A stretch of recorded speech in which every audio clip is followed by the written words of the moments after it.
오두막 이야기 쉬운 7번째 시간 5분의 책 2권 막 읽어주는 목사입니다. 일반 서적에 질문하고 신앙 서적에 대답하는 시간. 오늘 소개하는 책은요, 이런 주제입니다. 과연 우리는 무엇이 우리답게 만드는가? 크리스찬은 과연 어떻게 사는 것이 크리스찬다운 것인가? 목사는 과연 어떤 것이 목사다운 것인가? 거기에 대한 좋은 질문이 있습니다. 바로 피터 드래커의 무엇이 당신을 만드는가라고 하는 책입니다. 38가지 질문 중에 시간상 아주 짧은 몇 가지만 얘기하죠. 이렇게 얘기합니다. 19페이지. 죽음 후에 어떤 사람으로 기억되길 바라는가? 미국의 여성 앵커 바바라 월터스는 항상 인터뷰 끝에 이렇게 얘기한다고 합니다. 귀하는 어떤 사람으로 기억되기를 바랍니까? 그래서 노벨의 이야기를 해요. 23페이지 보면 노벨이 그 자신의 동생이 1888년도에 프랑스 칸에서 사고로 사망했을 때에 그 자기 자신인 줄 알고 신문 기사에 이렇게 타이틀이 적혀 있었습니다. 죽음의 상인, 사망하다. 다이너마이트를 발견한 그는 사실에 어떻게 보면 긍정적인 어떤 결과를 사람들에게 주기도 하였지만 이게 부정적인 이미지가 있었던 거예요. 죽음의 상인.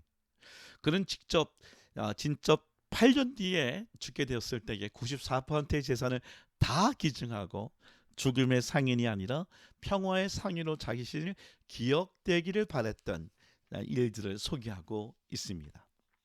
피터 드래커는 이렇게 얘기합니다. 이렇게 자신이 누구인가를 기억되기 위해서는 중요한 두 가지가 있는데 하나는 뭐냐? 가치이고 그리고 목표이다. 페이지 16페이지. 인간의 궁극적 가치는 결국 어떤 사람으로 살다가 어떻게 죽는가 하는 것으로 표현된다. 가치가 그렇게 결정한대요. 어떤 사람으로 살다가 어떻게 죽는가.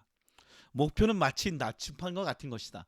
그 가치를 지키기 위해 나침판을 그 목표를 세우게 되는데 이런 표현을 써요. 실제 항해에 있어서 배는 폭풍을 피하기 위해 수마일이나 항로를 벗어날 수도 있고 배는 안개 속에서 천천히 나아갈 것이고 폭풍우를 만나면 아예 전진하지도 않을 것이다. 근데요, 나침판이 있기 때문에 결국 그 가치를 이룰 수 있는 목표로 가게 해준다는 것입니다. 여러분, 우리는 각자 어떻게 오늘 우리가 불림받는 인생을 살기를 원하십니까? 여기에 대해 아주 잘 대답해준 책이 있습니다. 우리가 알고 있는 존 파이퍼 목사님과 트리니티 신학대학의 신학학 교수인 돈 칼슨이 쓴 바로 신학자로서의 목사로의 신학자라고 하는 책입니다.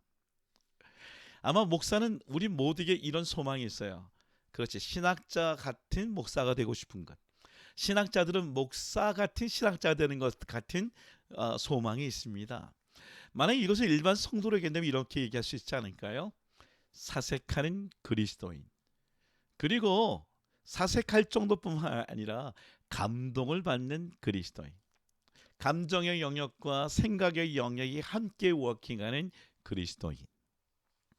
자, 이 책을 먼저 돈 칼슨의 이야기를 합니다. 이 돈 칼슨. 하나 좀 개인적인 얘기지만 제가 존경하는 박광석 선교사님의 둘째 아들 세영이라고 하는 친구가 있는데 웨스턴민스턴 신학대학을 졸업하고 지금 돈 칼슨 밑에서 신학학으로 박사학위 과정에 있는데 기도하고 응원합니다. 여러분 이렇게 얘기합니다. 신학자인 그의 입장에서 101페이지 보면 피할 것을 얘기합니다.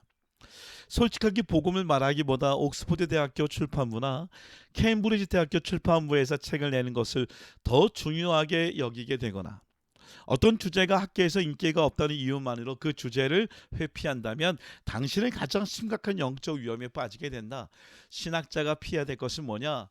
복음이란 단어가 별 인기가 없더라도 캠브리지나 옥스퍼드 대학의 출판사보다 성경에 대한 것을 더 소중히 여겨야 된다. 그런 얘기를 하는 거예요. 책을 읽을 때도 얘기합니다. 115페이지. 생각이 깊은 신학자 목사가 할 얘기 가운데 하나는 가장 좋은 책을 숙고하며 읽을 시간을 유지하는 것이다.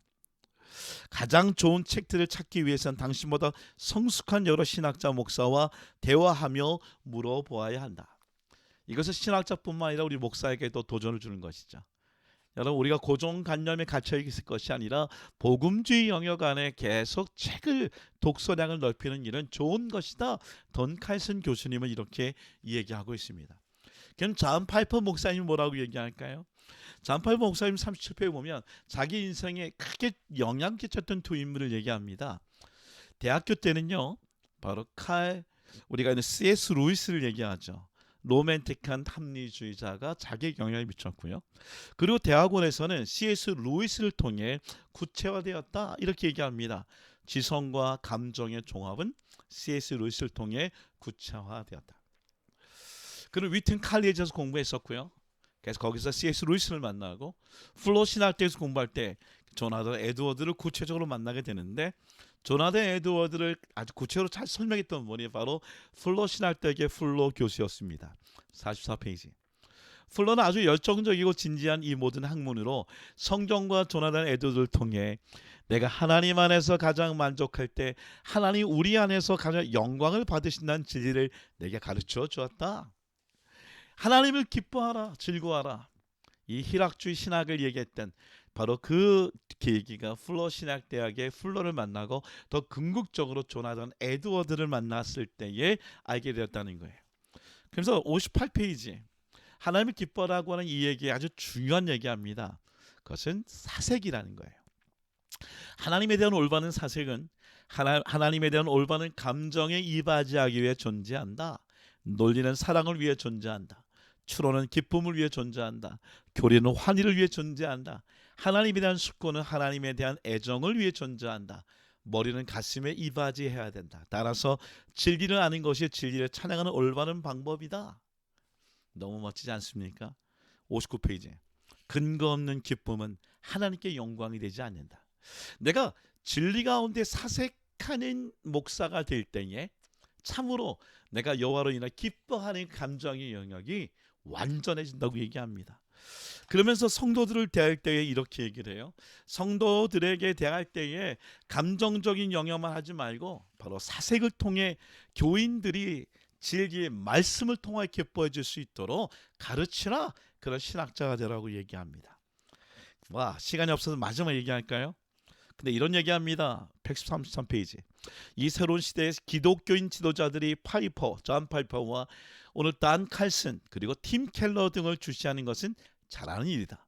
어떤 점에서는 루터와 칼빈을 주시하는 것이 더 잘하는 일일 수 있다. 그러나 더 잘하는 일이 있는데 그것은 뭐냐?